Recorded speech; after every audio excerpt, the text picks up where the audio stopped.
Corruption Watch at the Ghana Center for Democratic Development, CDD Ghana, Ghana Integrity Initiative, GII, Ghana Anti-Corruption Coalition, GACC, Joy FM, Africa Center for International Law and Accountability, ASILA.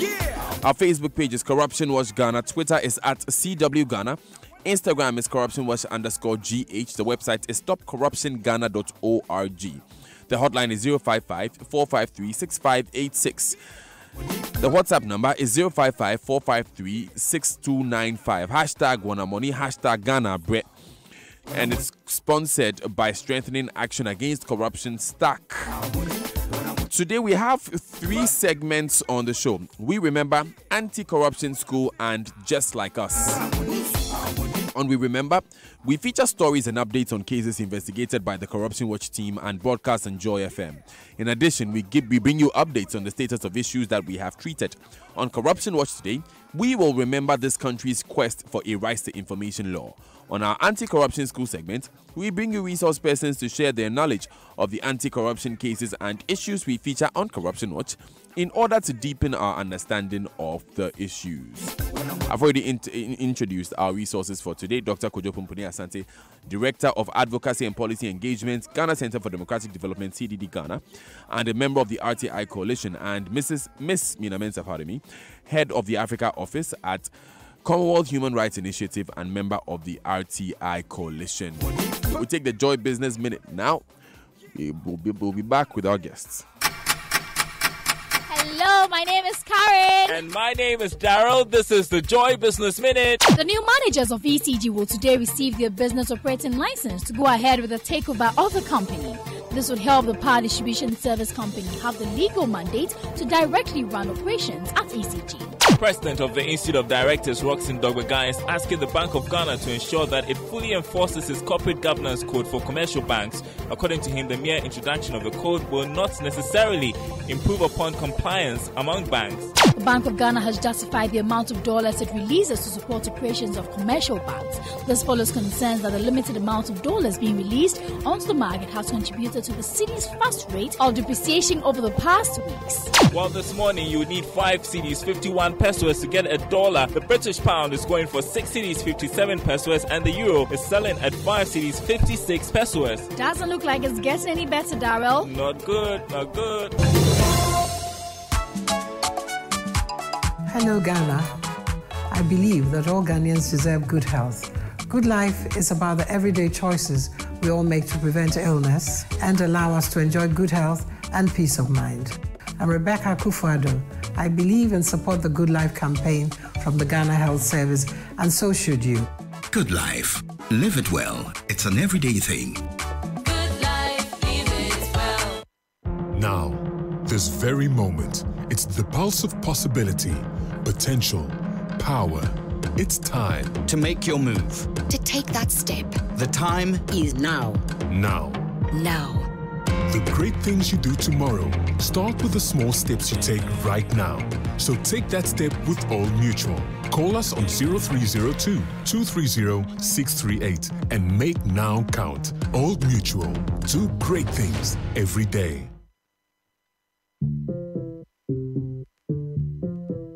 Hello and welcome to the MTN Weather Report. Minim says still, I'm not for and dry. But this year, whatever your needs are, we're there for you. Now the details of my weather report. 15,000 cities could blow from the intertropical boundaries across the country. We can also see a mist of fog patches of 25,000 cities and a heavy monetary downpour of 30,000 cities move to more treat the dry season across the country. Now, ladies and gentlemen, everywhere you go, whether it be school fees or akasisem fees, we're there for you. Rent advance, salary advance, your sorting advance, because with MTN, we're there for you. Now keep talking, browsing, texting, and sending Momo to accumulate points and win prizes each month to cushion you this year in the MTN More For You promo. 80 dial *120#. Now check your points. We're there for you everywhere you go. Everybody make us see you do the dance. Do the dance.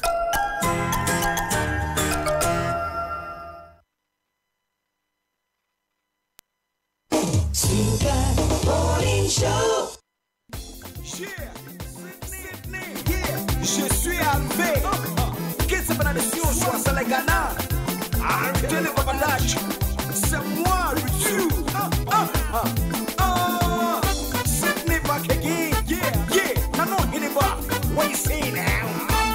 4 minutes past 9 here on the Super Morning Show in Joy 99.7 FM. Like I told you, this is Corruption Watch. I'm just going to read this quick one on the issue we were discussing earlier. Jay from La says, Daniel, please try and put some fear in these politicians by pushing them to the wall that they can swear by the fearsome Nogokpo shrine where they can live, whether they can live after 24 hours. I don't know which court Nogokpo presides over. But I've already told you that we'll be doing We Remember, an anti-corruption school. I've introduced you to our guests, Dr. Kojo Asante and Mina Mensah. On the Just Like Us segment, we will bring you international best practice on what other countries are doing to address the corruption issues we are dealing with here in Ghana. Maxwell Kadri, Senior Legal Officer, Africa at the Open Society Justice Initiative, will join us on the line from his base in Nigeria. He will tell us some of the best practice examples for implementing right to information legislation across the world and in Africa in particular. That's in a few minutes. But to get us started, let's head straight to the We Remember segment presented by my colleague Malik Abbas Dabo and remind ourselves of our collective quest for a right to information law. Yeah, so Daniel, you may have heard President Nana Akufo-Addo, when he delivered the State of the Nation address in 2019 to Parliament last week, pledged that he will assent to the right to information law when passed by Parliament. He specifically said, and let me quote, Mr. Speaker, I'm happy to state that, as you know, Parliament has virtually completed its deliberations on the right to information bill, and that any moment from now, the nation will hear the news of its long-anticipated passage. I will happily assent to it as soon as it is brought to my table, unquote. Many Ghanaians deem the president's words to be very reassuring. However, you know that recently a report of a research put out by Parliament seems to have poured further doubts over this commitment of the political actors to give the citizens a right to information law. Our own colleague Gaku reported only a few days after the president spoke those reassuring words. Parliament put out its research report, which indicates that the implementation of the right to information law in the first 5 years will cost government more than 750 million Ghana cedis. Our stories on Majo Online quote, the government sources are saying this cost is in reference to the likely cost associated with the policy of establishing and operating an office for the right to information commission in the next 5 years. The publication of the research details has raised concerns among civil society actors, and that this may be another ploy to cause further delay to the passage of the right to information law.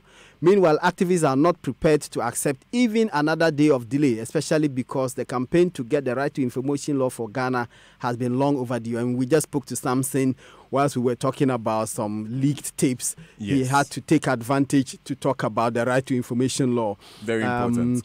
For context, here is Professor Kwame Kakari, a right to information campaigner, tracing the history of the right to information bill. He spoke at an engagement between the Right to Information Coalition and some members of parliament, which took place in Accra in June 2018. To begin with, I want to add a little background to this bill and the travails it has gone through. In 1998, the Institute of Economic Affairs was the first civil society organization to draft a proposal to Parliament for a right to information law.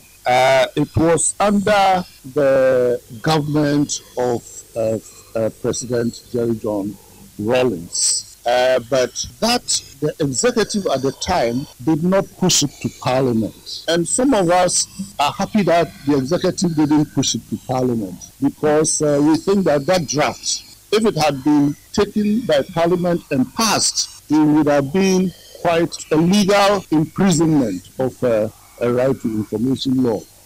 So I think we thank President Rawlings for not accepting that draft. Then came President Kufuor's time, and it actually went to Parliament, but it fizzled out. When President Kufuor was leaving office, his comment about the bill is that he didn't think that we needed to pass a bill like that because we didn't have the infrastructure and the mechanisms for implementing a law like that. Then, of course, under President Atta Mills' government, it went to Parliament. This coalition worked with the parliamentary committee all the way to the end of that parliament's life, and the bill just stalled. So that was under Presidents Jonathan Mills and President John Mahama. It stalled. And so, again, it fizzled out. And of course, every election, the party in opposition adds the passage of the Right to Information Bill as part of their agenda when they come to office. So the MPP and now President Akufo-Addo also picked it up, campaigned about it, and then when they came into office, the Ministry of Information beat a lot of gong that they were going to make sure it is passed. So here we are, and let me say that the coalition was formed in 2001, and the very first meeting the coalition held was at the police headquarters. I don't know why we chose the police headquarters, but that was where we held it, and we've gone through this for many years. The coalition has had several meetings with the parliamentary committee here in Accra, in Koforidua, and I think even in Ho also. And then the coalition has also worked around the country, meeting chiefs, meeting many civil society organizations in about all of the other 9 regions of the country. And here we are after so many years. And it is just as I got here, the lady that was sitting by my side there asked, why are they so afraid? Why is Parliament so afraid of this bill? I said, well, I don't know if they are afraid of it, or if they don't want it, or if they think it is not a priority. Because it is the one instrument that has taken the longest for Parliament to deal with. And I'm sure by now many citizens who used to follow the process may even have forgotten about this. So that was Professor Kwame Kakari. Now when I say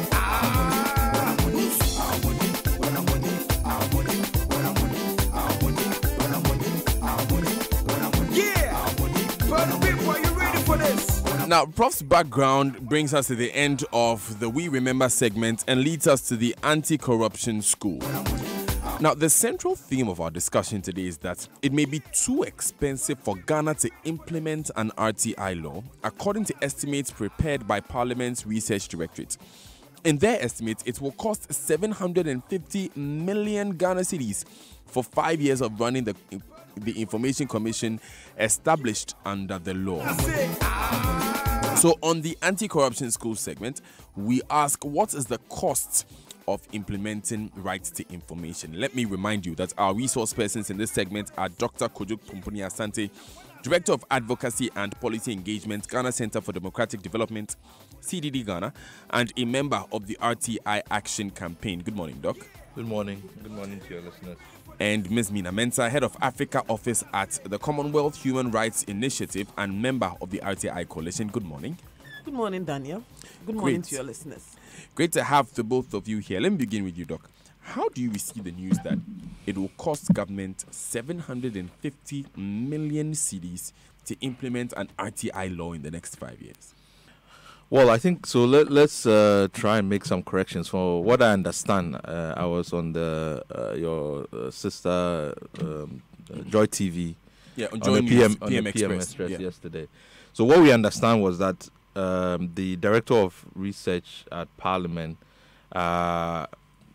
decided on his own to prepare these estimates, basically trying to respond to the Section 100 of the Public Financial Management Act 2016, which now is requiring that whenever the executive is bringing any legislation, they should add a fiscal impact statement.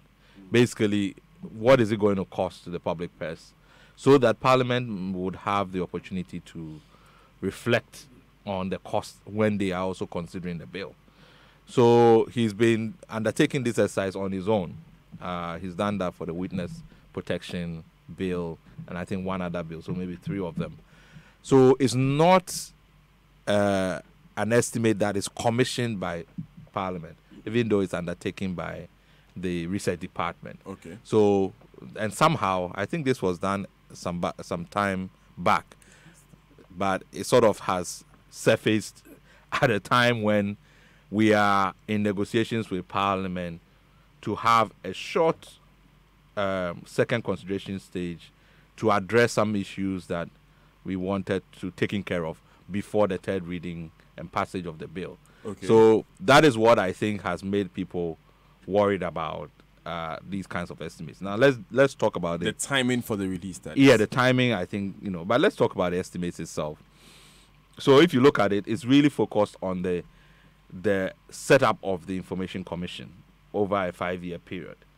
And one of the things that immediately you see is that this is expected, or at least the presumptions that are being made is that you will set up information commissions in 254 districts. So if you look at the estimate for that alone, it's over 100 million per year. There's no way that anybody has that in mind, in terms of the rollout of the implementation. Even courts, nobody has, the new regions that we've created, we are not going to set up high courts, in all of those places in 1 year. So that premise is already flawed. So there are a lot of issues around that suggests that there's not a real appreciation of how a right to information law will be implemented. And that's why I think that it's not helping the conversation, because it's throwing numbers there, but the premise of those numbers, for me, are not strong. So we really need to get back to passing the law and then have a real analysis of how you roll out, because we're going to have a 1 year implementation period. Yes. No, actually, it's not even an implementation period. It's going to be a 1 year period where we are waiting for a budget to be voted for the RTI and before we proceed. So that will give us enough time to reflect on these kinds of issues. How should we roll it out? And, what are the processes that we have to go through? So is it your belief that after this consideration, the 750 million figure will come down? Oh, I mean, consider, and Amina can, share some of the experiences. But one of the things that is easy, and because of technology these days, one of the things that's going to, the primary part of the RTI that we have to invest in is proactive disclosure, right? Basically, a lot of the information should be out there, because these days with technology, you can have it on websites, you can access it in all manner. If you go to BOG, has tons of information on its website. Yes. The Ministry of Finance has tons of information. I was on just website. about to name the Ministry of Finance. So there are institutions that have shown the way in terms of providing this kind of information, and the rest is how you classify information, how you provide an index as to what kind of information you generate. Those are the things that we should invest in, so that come 2019, if somebody needs information, it should be easy for you to, get it. So he doesn't have to employ more expensive means for the state anyway. And yes, and also the law says that information officers should be designated. It doesn't say you should recruit information officers. Okay. Right. So there are a lot of MDAs and MMDAs that have communication officers. They have PPMDs, which is the policy planning, monitoring divisions and so on, where a lot of information is kept around about the institution. Okay.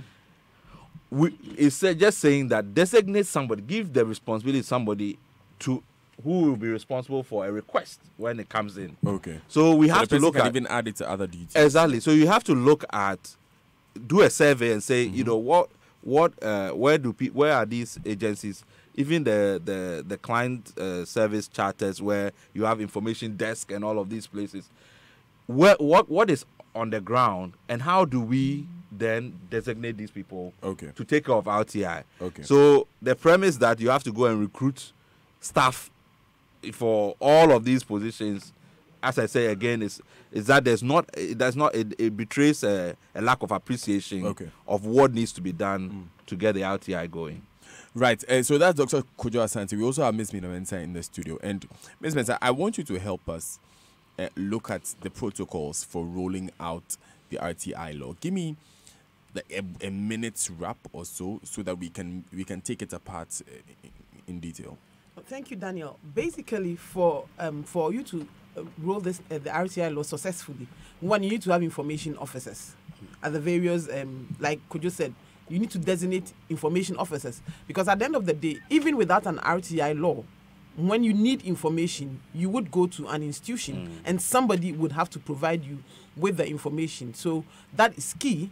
Secondly, the regulations, because if you don't have regulations, the regulations maps out exactly what you are supposed to do, how you are fee supposed schedule, the fees and all those things. So the regulation is very important. Okay. And then there is also the commission, the information commission, because you see, if we don't have that, then there's no point. We resort back to the court issue, which is the constitutional provision anyway.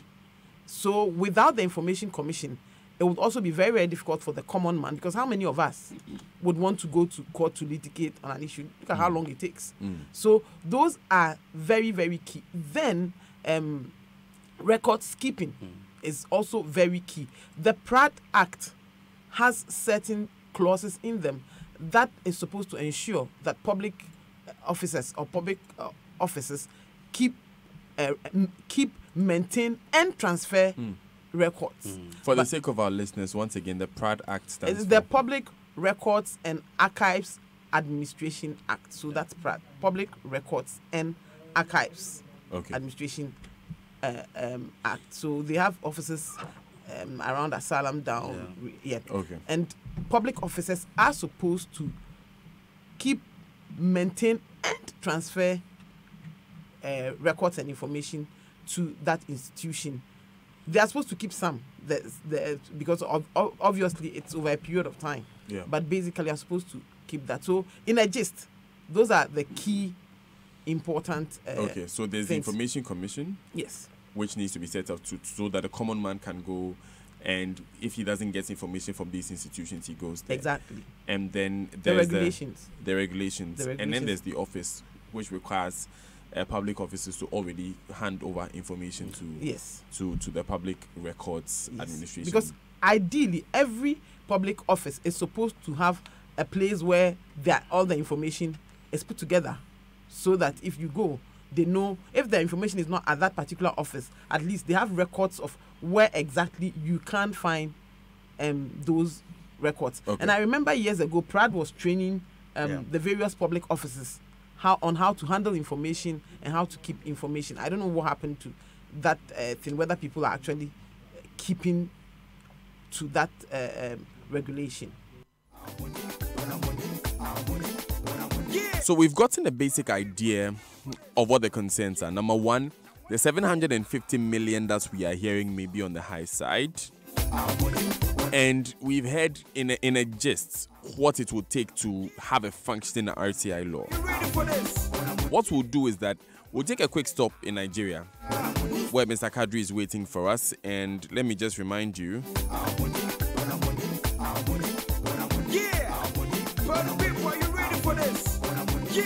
Maxwell Kadri is the Senior Legal Officer Africa as the Open Society Justice Initiative. He's joined us on the line now. He will be telling us some of the best practice examples for implementing rights information legislation around the world, and in Africa in particular. Mr. Kadri, thanks so much for joining us all the way from Nigeria. Yes, sir. Thank you very much, sir. My pleasure, sir. Let me take a quick detour. It must be a very, very busy couple of days, what with the election and what have you. It's been not just busy, it's been emotionally and psychologically draining. Emotionally draining? Emotionally and psychologically draining, particularly when you are invested in your country at all levels, in terms of professionally and work-wise. Great. By the way, Mina Mensa here says hi. Auntie Mina, good morning, ma. Good morning, Maxwell. How are we doing, ma? How is Accra? Your boys are loyal from this end. Accra is fine. I'll send you some Gary. Don't worry. Okay. Okay, please. Okay, so enough with the Gary and the Buhari talk. But okay, Maxwell, tell us some of the countries, especially in Africa, that are implementing the rights information or freedom of information law and are doing it very well. And while you're doing that, How are they navigating the question of cost? As at the last count, there are about 23 plus countries with access to information laws in Africa currently. Post 2010, when the African Commission on Human and People's Rights adopted the African Model Law on Access to Information for Africa, the quality of those laws have improved significantly because the African Commission Model Law has become a benchmark that has been used to actually evaluate and guide the process of adoption or drafting bills and adoption of legislation. And I know that Mina and other colleagues in the Ghanaian RTI coalition also did attempt to use that in the conversations with Parliament. And they succeeded in some parts and didn't quite succeed in some other parts, which is the situation with democracy and parliamentary engagement. Several of the 23 countries, there have been attempts at implementation in varying degrees. Of course, Nigeria passed its own law in 2011, and implementation has been ongoing with some progress and some challenges. Kenya is currently trying to implement its own legislation, which was passed in 2017, I believe, August 29. In the context of Kenya, the Commission on Administrative Justice, CAJ, is saddled with oversight of the implementation process in the context of Kenya. The oldest ATI law in Africa is the South Africa Promotion of Access to Information Act, which was adopted in 2000. And 2 years ago, a new institution was set up called the Information Regulator. Originally, implementation oversight was vested in the South African Human Rights Commission. But 2 years ago, they set up an information regulator, which effectively became operational last year. And the information regulator now has oversight for both access to information and data protection. So those will just be, I'm just choosing in terms of the size of the economy, to give examples of countries that are in the throes of trying to implement an access to information law in no particular order. South Africa being the oldest and the biggest in Southern Africa, Kenya being the biggest economy in East Africa, and then Nigeria being the biggest economy in West Africa and across the board in terms of Africa. North Africa is still struggling because Morocco has just adopted, but Egypt has not. And so the jury is still out on how that process is going. But overall, in terms of implementation, I would say the country with the oldest experience for implementation is South Africa, since they've been at it since 2000. And they've made fairly significant progress in terms of implementation. And it's ironic that South Africa has been implementing since 2000, which was around the time where we introduced our law in Ghana. Now, from your experience with these 23 countries, how much would it cost to implement RTI, or Freedom of Information, in a country of about 30 million people? Well, I would not go by numbers essentially, but what I would advise, and this is talking from experience, that the value of an access to information law is phenomenal, particularly when you look at it from the perspective of strengthening the democratic process. Because when we say access to information, it's in the same category as the right to life. So it's asking the question, how much would it take to ensure that the right to life is protected in a country of 30 million people? I'm sure you can't put a price tag on the right to life. So that's how I would approach it. But in terms of numbers, it's important to look at the fact that for an access to information law to be effective, the government needs to commit sufficient resources. But it's not just resources, it's also the political will to ensure that the law is effectively implemented, because you can commit resources in terms of human and material, but still not have political will to ensure compliance and basically be playing games around in terms of the level of commitment towards compliance. So that would be my own approach, that in addition to the cedis and the pesewas in the context of Ghana, would actually be the real question of political will at the very highest level. And I'll give you just one example. In my country, Nigeria, we're currently challenged with this whole question of access to asset declaration forms of public officials. And that is one of the key examples of the context of access to information, that public officials declare their assets, but there are contending forces arguing for and against public access to those asset declaration forms. In the context of Nigeria, the Code of Conduct Bureau hides under an innocuous provision in the 5th schedule to the Constitution that talks about Parliament basically enacting a set of rules and regulations to allow for public access.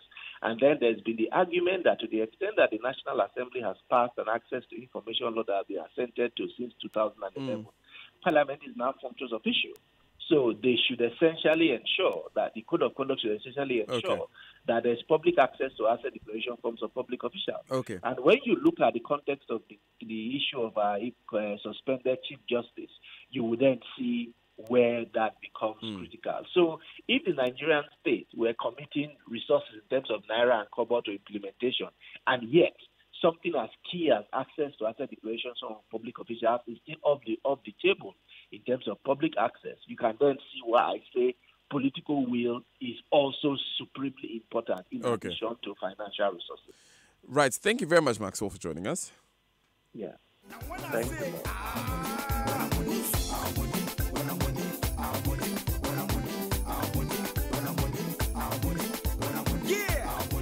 You just heard Maxwell Kadri. Maxwell Kadri is Senior Legal Officer Africa at the Open Society Justice Initiative. He joined us from his base in Nigeria. We'll take these important messages and come back. But you see, one key point that he raised, and you heard him refer to Kenya, where they use sort of their Commission for Administrative Justice, which is their version of SHRAJ. And you heard him refer to South Africa, where it was vested in the Commission for Human Rights for a while before they actually had a rights information coalition. We'll look and see if we can pick a lesson from that, because one of the key cost components is this rights information commission that needs to be set up. And then we'll look at other lessons that we can learn from elsewhere. We'll be back. This is Corruption Watch on the Super Morning Show. At Afrodan, we believe that many of the problems people have with their health is as a result of the way they sit. In other words, your chair can kill you. Here's Dr. Marcus Mann of the Chiropractic and Wellness Center. What you have to remember is that the spine is the lifeline to your body, and posture is the window to that spine. Now, posture is affected by your daily activities and habits like sitting. That's why at the Chiropractic and Wellness Centers, we recommend what I believe to be the best chairs available for preventing not only subluxations, but also other health problems that you may not be aware of. And that's Rabami and Mobilex chairs. Unfortunately, on a daily basis, I have to correct the effects of this poor sitting habit in our businessmen and businesswomen. Always remember, optimal spine equals optimum health. So, for the sake of your health, buy Rabami or Mobilex chairs from Afrodan. We're on the first floor of the Swansea Shopping Arcade. Telephone 663-085.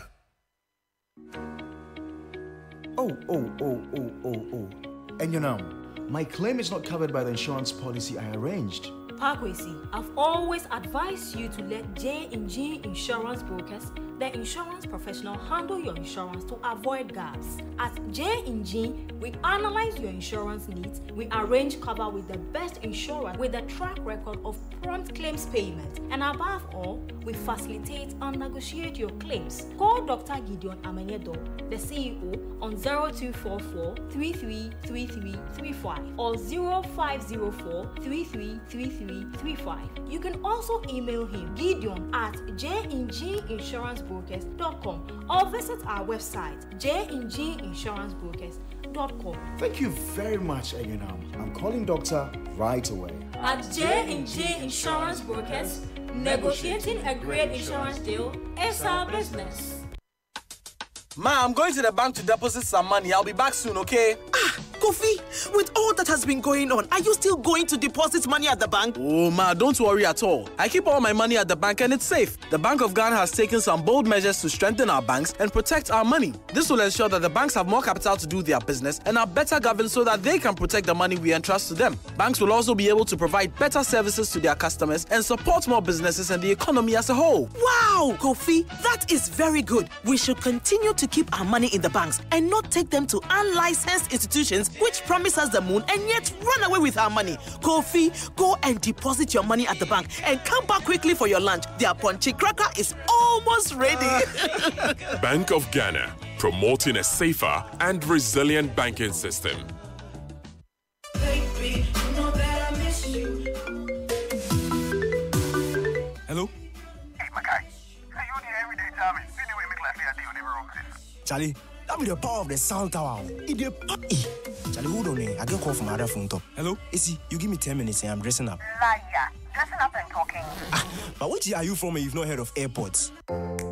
Now that's a gifted man. Gifted by NASCO in the NASCO Mega Gifts promotion. When you buy the NASCO Aleo and Aleo Plus mobile phone, you get a free sound tower, airport headset, and free 6-month subscription on Kwese iFlakes. There's more. Buy a NASCO Snap Pro, Power Plus, and Power Plus Pro, and get another phone, airport, and selfie stick free. All this and many more in the NASCO Mega Gifts promotion. Visit all Electroland showrooms and any authorized reseller while stocks last. NASCO, bring home happiness. Terms and conditions apply. Bring home happiness.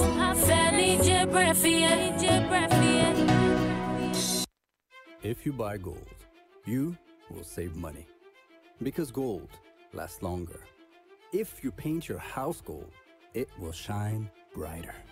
Because gold withstands all the elements. And gold protects you from microbial growth. And it's washable. And contrary to common belief, gold comes in every color your heart desires. So, invest in gold premium acrylic paints the next time you want to paint your house. Highly washable, long-lasting, with a wide range of products from acrylic paints to enamels, primers, stuccos, and more, all engineered to the highest international standards. Protect your home. Invest in gold. Sanya mwa jaya atumuno sana yeso ye jamo ho and nothing ye di wu queer the jadie e bro. Annie, this is the Market Day Wednesday. There is always good news when you buy from Malcolm, but there's extra super on every first and third Wednesday of the month. With your Malcolm Super Saver card, you earn a whopping 10% on all purchases worth 150 Ghana cedis and above. Nakai hunu se ukede dikani ukede tosu miensa wo busumi biya mu na sajadie yikoswo. Koso Malcolm shop will be a Ghana Finance. Hurry, look for your Malcolm Super Saver discount card and be part of this fantastic offer. And just in case you don't have, walk to any of our Malcolm branches nationwide and grab one for yourself. Discount is not valid on product already on offer. And remember, terms and conditions apply. Malcolm, where Ghana shops. Let the dancing begin. This Independence Labadi Beach Hotel is the place. It's the Independence concert featuring the Beam Commander, Stone Boy, live on stage with the Beam Band, Ovi, Kelvin Boy, and DJ Justice. Yeah, it's all fun. The Independence concert with Stone Boy and friends at Labadi Beach Hotel, 6 p.m. on the 5th of March. Get tickets at 250 cities VVIP, 150 cities VIP, and 100 cities regular at Labadi Beach Hotel, Airport Shell Station, Koala Shopping Center, Ticketmiller.com, Bachona Total, X-Men Grooming, and Joy Affair. It's the Independence concert with Stone Boy at Labadi Beach Hotel. But I want to answer again, and in the year, all of the Batman did. Super Morning Show. This is Corruption Watch on the Super Morning Show on Joy 99.7 FM. My name is Daniel Dazi. I'm here with Dr. Kojo Asante and Ms. Mina Mensah. But before we continue with Corruption Watch, we have news just coming in, and George Biafe has the details. George, it's good news, isn't it? Well, it's good news because if you look at the current tariff levels that you're paying, it will remain the same till July this year, because a statement that the Public Utilities Regulatory Commission has released suggests that they are keeping the current tariff levels the same until July this year. So whatever rate that you are paying right now, you're going to continue to pay that. the tariffs should have been reviewed, and review means that it could go up, it could come down, it could stay the same. And they are saying that these are based on certain factors that influence the determination of these tariffs. You could look at the fuel, or so you could look at inflation and all those things, and they believe that some of these variables are actually going to reduce going forward or going to go down. So they are watching some of these variables before they take a decision on these tariff levels. They've also in the statement said that they are going to, in the interim, the commission is going to closely monitor the operations of the power distribution service. That is the new company that is going to manage ECG and ensure that the expected takeover operations of the assets actually takes off, and ensure that in terms of monitoring the operations closely to ensure that they deliver on their service. So the news is that, and it's coming from the Public Utilities Regulatory Commission, signed by Mami Dufie Ofori Messrs. That's the Executive Secretary of the Commission. Great. Does the statement say after July what happens? Well, it's a review, Daniel. So it could go up, it could come down, it could stay at the current levels. But they are saying that there are certain things that they are watching closely before they will take an action. So the commission decision to changes will actually be announced in due course, effective July 1, 2019, Daniel. Thank you, George.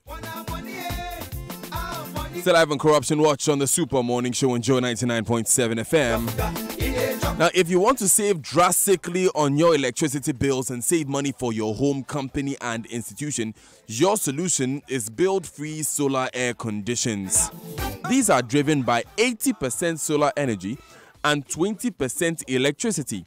Enjoy excellent cooling without stress on your budget. Contact Energy Mondial, your final stop for Build-Free Solar Air Conditioners, on the following numbers: 050,000 1096, 050,000 1096, or 055 248 5507. That's 050 000 1096, or 055 248 5507. There's Old Wager Barrier of the Malam Kaswa Highway on the Bojo Beach Road. Visit us on em-gh.com. em-gh.com. Build free solar air conditions, your total energy saving solution. Now, your text messages are brought to you by Afrodan. Your back must last you a lifetime. And Glyco Travel Insurance Policy, we cushion you for life.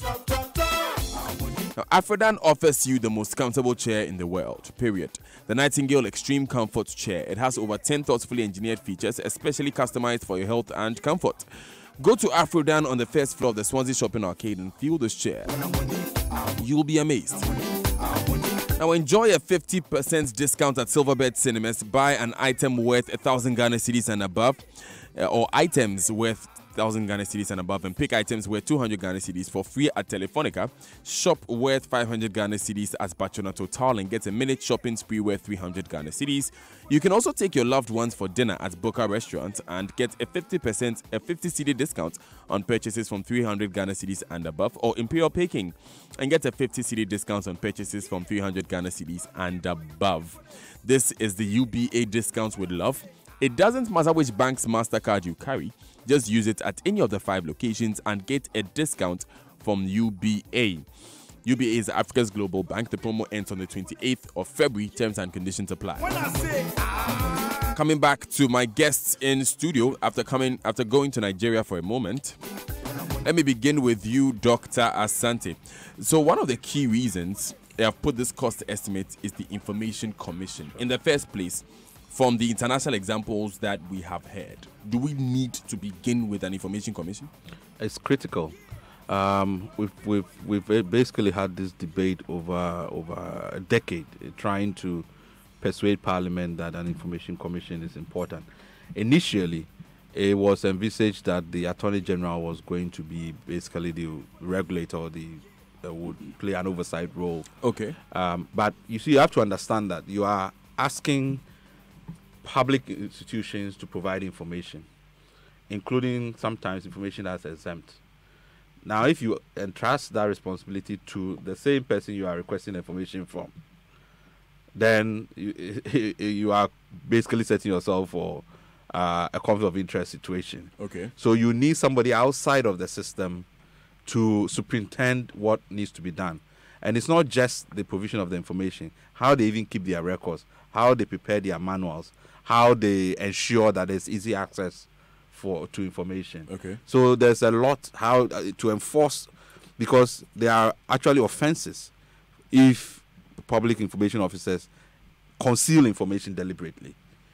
So there's a lot that has to be done by somebody who is outside of the system to make sure that those who are supposed to provide information provides it. And that is why eventually they agreed. And that's why across the world you have some sort of a regulator. And as Maxwell was saying, South Africa has actually now gone fully to a regulator who has all these responsibilities that you have to perform. Initially, the commission, SHRAJ was proposed as the home for the Information Commission. But again, the attention was drawn that SHRAJ itself has a tri-mandate. It always had 3 mandates: administrative justice, it has human rights, and then it has. And we've also seen around the world that where they've sort of combined it with other institutions, they've struggled. Okay. It's happened in Nigeria. I think eventually Kenya would move back.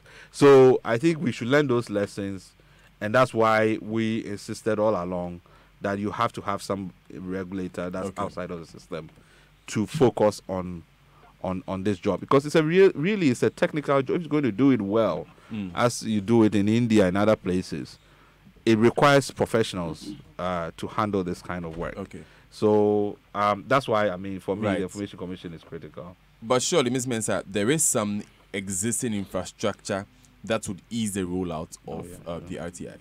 Absolutely. Because, like I said earlier on when I was talking, when you go to the institutions, they already have information desk, they have information officers, they have PROs, some of them have personal assistants, all kinds of people that they can use. In terms of the Information Commission that is creating so much of a hue, the setup is based on what is structured in the legislation. The legislation does not put any number to it. It just puts the various offices that are supposed to. So that is why I even have a challenge with the 750 million. What are the figures? What are the numbers? What's the breakdown? What is the breakdown? Nobody knows. Just churning out figures. They have some breakdowns there, but as I said, it's largely around district. If you take the district cost alone, having information of commissions in all the districts, 254. So exactly, and that's that is almost not the 100 million. standard. That's not the plan. That's not the plan. That's not the international standard. Yeah. Because the international standard gives a structure, which means that you don't necessarily have to be in each district. Like Kojo said, SHRAJ is in almost all the districts, but not all the districts. Legal aid is not in all the districts, and all those are constitutional rights as well. Apart from that, even new districts lack certain offices. So you cannot say that because we are requiring an independent complaint body, an independent commission, you need to have it in every district. There are structures that can be placed in existing establishments to facilitate that. And so I think that we need to look at those structures that are already in place, how to plug in and to ensure that this thing works and works for all of us. Before we go ahead, I'm getting some requests. It's 30 minutes at the top of the hour. Let me just inform you that we have procured a tape. This time we know who is speaking and we know where he spoke. Kweku Boahen, Deputy Communications Director of the NDC. He has confirmed, or he claims, that the tapes we played earlier in the show actually are tapes of an NDC meeting where the chairman, Samuel Ofosu-Ampofo, spoke. He spoke on our sister, with our sisters, Adum TV, Adum FM. So we'll be playing that before the show is over. But let's Adum FM. It's Adum FM rather. So let's go into this one. So, Doc, since we talked a lot about it, give us an idea of what exactly the commission will be doing, how it will be working in some 30 seconds, so that we can have that background. No, so as I said, the commission has a number of responsibilities. So apart from it being a complaints institution, so once you apply for information and you are refused, so there are internal review process. You go to the information officer, they say that they can't give it to you either because it's exempt and then you appeal and you say, okay, it goes to the minister. If the institution refuses you, in the past you have to go to the High Court. Now you have an information commission that is some sort of an adjudication body. Now what they do is critical for the entire space of the public institution. Okay. So if they give a ruling on a particular issue, it applies across. So that the next time an information officer is addressing this particular issue, they know the parameters of what they are supposed to do. So the rulings that this information commission is going to be giving is going to be critical for setting the lay of the land in accessing information. So setting precedents. Then it has information to monitor, to make sure that manuals that they're supposed to prepare, classification of information they're supposed to prepare, record keeping, all of those things are being implemented. It even has responsibility for education and awareness creation about how you apply. So there are a whole, if you go from section 42 to I think 46 or 47, there's a whole host of things that the commission is supposed to do. Finally, Doc. So let's say we have to raise this money. Yes. Do you know any ways that we can finance it? Yes. I mean, for me, as I've said, a lot of the responsibility is really about proactive disclosure, which I think we already have the systems for. So when you see one of the problems we have in implementing policies here is that people get overwhelmed by the vision. So where the sort of the end game. So they want to get to they want to start running before they crawl, right? So do the simple things. 2019, if I walk to the Agric Ministry, I should be able to get information that they are generating now about fertilizer subsidy, about the army worm, about these are things that are happening now. Right. I should be able to get it. Let them put the infrastructure in place to just basically transfer the information they are generating now, make it accessible to people. Then you can worry about what they had collected in the past. So when you start thinking of it that way, the cost aspect of it is not as great. And I think for me, certainly we have to fund it from the budget to set up the initial information commission and so on. But there's a lot already in the system that we can utilize to make sure that this information is going to. And for us, I mean, civil society, we already will be doing a lot of work in terms of even assisting people to go and apply for information and so and help to build the system. Thank you so much, Dr. Kojo Fumpuni Asante, the head of Advocacy and Policy Engagement, CDD Ghana. Ms. Mina Mensah of the Commonwealth Human Rights Initiative and member of the RTI Coalition. Of course, Doc is also a member of the coalition. This has been Corruption Watch on the Super Morning Show on Joy 99.7 FM. So what we sought to do from the beginning was get an understanding of the 750 million figure, look at if it's fair, if it's accurate, and if there are alternatives. I think we've done a pretty good job of doing that here. Ms. Mensah wants to say something. I said I think so too. And in terms of the figure, I just want to give a Canadian example. Over 5 years, Canada used about 10 million, which is absolutely less than what we are saying, because ours, if you convert it into dollars, it's about $140 million. And Canada is bigger than Ghana anyway. So interesting. Thank you. So we'll take the last spot of messages. When we come back, you will hear from Kweku Boahen, who is the Deputy Communications Director or Officer of the NDC. I am Dr. K.